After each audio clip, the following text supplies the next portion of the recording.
The Public Affairs Productivity Portal, or P3, serves as a single, centralized mission management tool. To begin step 1, navigate to the P3 portal and enter your email address to authenticate your identity. You will receive a 6-digit one-time passcode in your inbox. Enter it here. Check your spam or junk folders if the message does not appear immediately. In step 2, you must route your request. Select Peoria as your location and 182nd Airlift Wing as the servicing team.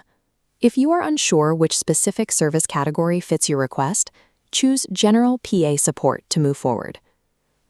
Step 3 requires your project logistics. Enter a specific project title, your required completion date, and the exact event location. Identify your organization type as either military or public, and provide your personal contact details so the team can reach you. Write a detailed project description. The specific details you provide here determine how quickly the PA team can process your request.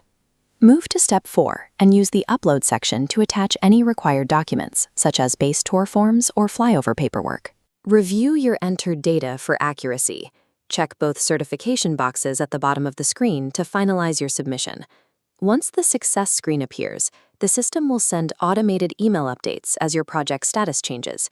Providing specific logistical data during this initial intake allows the PA office to begin processing the request without needing to wait for clarification. Centralizing this workload data allows public affairs professionals to collaborate across units, meet commander requirements, and map specific administrative efforts to their operational mission.